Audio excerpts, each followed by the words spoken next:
அவன் என்ன சின்ன குழந்தைய அவனுக்கு தெரியாத கெட்டி கிடைக்குங்க.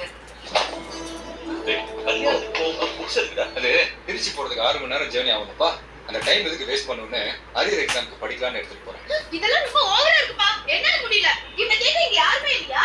என்ன தயவு செஞ்சு அதான் தந்து கொடுத்துருங்க. இல்லனா முதியோர் இல்லத்துல கொண்டு போய் சேர்த்துருங்க. அப்பா போனா அதுக்கு பேர் முதியோர் இல்லம்மா, குழந்தைகள் காப்பகம். ஏன் நீ எப்ப பார்த்தாலும் அவனை சந்தேகப்பட்டுட்டே இருக்க? அப்புறம் வேலு, உங்க அப்பா ஆளுங்களா நெய் நெய்னு ரொம்ப ஒட்டி உறவாடுவாங்க. அவங்க கிட்ட கொஞ்சம் அளவா வச்சுக்கோன்னா. ஏமா எப்ப பார்த்தாலும் அப்பா சொந்தக்காரங்களை பத்தி தப்பாவே பேசுறேன். அவங்களாம் ரொம்ப நல்லவங்கம்மா. இல்லப்பா இவளுக்கு வேற வேலையே இல்ல. போடுங்க நீ செலவுக்கு வச்சுக்க. 100 ரூபாடா, பார்த்து செலவு பண்ணு. இந்தா. கத்தையா கொடுப்பாருன்னு பார்த்தா ஒத்தையா கொடுக்குறாரு. இதுக்குதான் இவ்வளவு பில்டப்பா என்ன?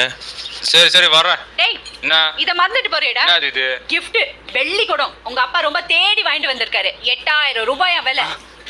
குத்தடி செய்யலாம், குனிந்து குத்தடி செய்யலாம், குடத்தை வச்சு கும்மி அடியே, கடல் இரும்ப தண்ணி அடியே, கடல் தண்ணி அடியே. டேய், என்னடா? இல்லம்மா, இத வச்சு மொய் நோட்ல அப்பா பேரை மட்டும் எழுதவா இல்ல உங்க பேரும் சேர்த்து எழுதவா? நிறைய பேர்ல ஓட்டேரி நிறைய பேர்ல எடுத்துக்கோ. நாட்டுல மழை கிடையாது, விவசாயம் கிடையாது, ஏழைங்க துட்டு இல்லாம கஷ்டப்படுறாங்க. ஆனா உங்க குப்பல் கிட்ட மட்டும் துட்டு வந்துக்கினே இருக்குது. எப்படி செட்டு? உங்களுக்கு கஷ்டம் இருக்கிற வரைக்கும்